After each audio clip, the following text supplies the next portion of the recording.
Hello दोस्त। RRB LP technician JEE और NTPC graduate level 4 notification आ चुके हैं।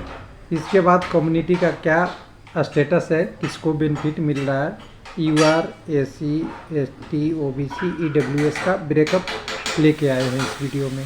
लेकिन एक ध्यान रखिएगा, एससी, एसटी, ओबीसी के लिए एक प्रोविज़न है कि अगर वो वैकेंसी खाली रह जाती है इस बार में तो अगले बार में बैकलॉग में डाल दिया जाता है। यानी अगर कोई आरआरबी चाह के यूआर में सिलेक्शन, मान लीजिए किसी भी कैंडिडेट का अगर 50,000 कर लिया, ध्यान रखिएगा, और इसका रिजर्वेशन का बेनिफिट एससी एसटी का अगर 20,000 है, 10,000 है या 200 है, जो भी है, 200 सीट नहीं भरा तो उसको अगले बार में बैकलॉग के लिए डाल दिया जाता है। और इसकी डाटा गवर्नमेंट मॉनिटर करता है और जितने भी ओबीसी या एससी एसटी कमीशन है इसको आगे बातों में रखते हैं।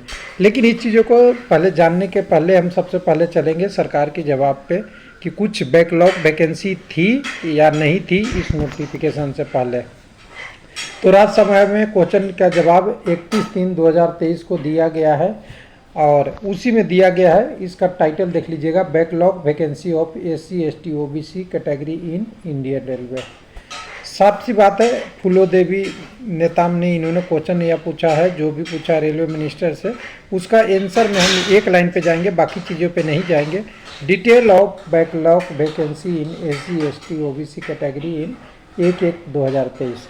सबको मालूम होना चाहिए कि 2019 के बाद कोई वैकेंसी नहीं आई है तो उसको भरने की तो बात किया गया नहीं होगा। जो भी 2019 में कम ज़्यादा थोड़ा बहुत हुआ होगा, बस वही डिफरेंस होगा। तो यहाँ पे एससी का 6,112 पोस्ट भरे जाने थे, एसटी के लिए 5,131 पोस्ट भरने जा रहे थे और ओबीसी का 7,427 वैकेंसी भरने चाहिए थी। लेकिन अभी हम जो बात कर रहे हैं वीडियो में, इसके साथ आपको इसीलिए बात कर रहे हैं कि यहाँ पे जो एनटीपीसी वगैरह आया है उसमें तो एससी एसटी ओबीसी की वैकेंसी से जितनी है उससे कम दिया गया। यानी ये कंटिन्यूअस जितनी बैकलॉग वैकेंसी थी वो और कंटिन्यू चलते रहेगा। गवर्नमेंट इस बार उसको पिक्चर में नहीं लिया। लॉस है कैंडिडेट का और सिलेक्शन, बाकी तो वैकेंसी काट के आ ही रहा है। वो कैसे काट के आ रहा है उसका तो हमने सबका आपके साथ जवाब दे दिया है।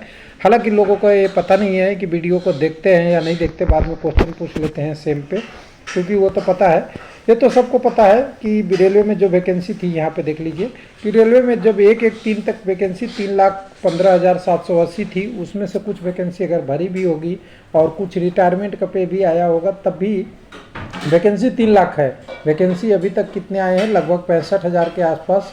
और इसमें लेवल 1 की वैकेंसी और मिनिस्ट्रियल एंड आइसोलेटेड कैटेगरी की वैकेंसी आनी है। अगर ये 50, 60, 70, 80, 90, 1 लाख भी आ जाता है तो आधी सीटें तभी खाली रहेगी 50% से प्लस। तो यहाँ तो बचाया ही गया। साथ साथ में इस वीडियो को हम बंद करते हैं। ये समझ गए होंगे कि इतनी वैकेंसी खाली है। लेकिन अगर हम बात कर रहे हैं कि अभी जो सारे वैकेंसी आई उसमें क्या स्थिति है, मैं एक लाइन में बात करूँगा, वो पोस्टेज कहाँ जाएगी। तो सबसे पहले एलपी की जेई की बात करते हैं। तो जेई में एससी के लिए 0.98 वैकेंसी कम आई, यानी कह सकते हैं कि टोटल जो वैकेंसी आनी थी उसमें से भी कम लाया है।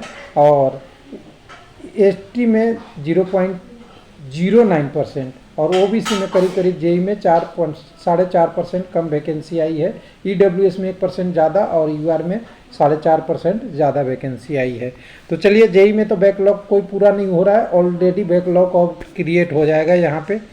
उसके बाद अगर यहाँ बात करेंगे आपका एलपी में, तो एलपी में भी केवल एससी में ज़्यादा हुआ है, कुछ बैकलॉग पूरा हो जाएगा। ओबीसी में 3% के आसपास कम है और एससी के कम्युनिटी के लिए भी 0.5% कम है। उसके बाद तीसरी नोटिफिकेशन आपकी टेक्नीशियन है, हालांकि दूसरी ऐसे है टेक्नीशियन जेई के तीसरा था। यहाँ भी ओबीसी में 3% कम है, आपका एसटी में थोड़ा 0.41 ज़्यादा है और एससी में 1 पॉइंट कुछ कम है। ईडब्ल्यूएस में 0.6 ज़्यादा है और 3.0 आपका ज़्यादा है यूआर में। उसके बाद अभी नया वैकेंसी जो एनटीपीसी के आपका 13/9 का आया, इसमें क्या स्टेटस है 5/14 में, इसमें देख लेंगे। तो कम्युनिटी वाइज अगर देखिएगा तो यहाँ पे ओबीसी के 2% के आसपास 2.5% कम मिला है, एससी को 0.6 कम मिला है, एसटी का कुछ 0.33 बढ़ा हुआ है, ईडब्ल्यूएस में 0.00 कम हुआ है और 2.5% यूआर में ज़्यादा है। कुल मिला के कहें कि जो बैकलॉग वैकेंसी करीब करीब हर कैटेगरी में 5000 से लेके 7000 के बीच था ये तीनों कम्युनिटी का, वो वैकेंसी का तो कहीं इंक्लूड ही नहीं होता हुआ दिख रहा है। एसटी में सोचिए मार्जिनली 100, 200, 300, 400 वैकेंसी ऐड हो गया होगा, लेकिन बाकी में तो ऐड ही नहीं हुआ। तो कुल मिला के बाकी कम्युनिटी अभी भी नुकसान में है। और जानते ही हैं कि इतनी सीट रहने के बाद भी अगर ये बैकलॉग नहीं पूरा हो रहा है तो कुछ न कुछ इंस्ट्रक्शन मिला होगा या गाइडेंस होगा जिसके कारण से वैकेंसी को नहीं भरा गया।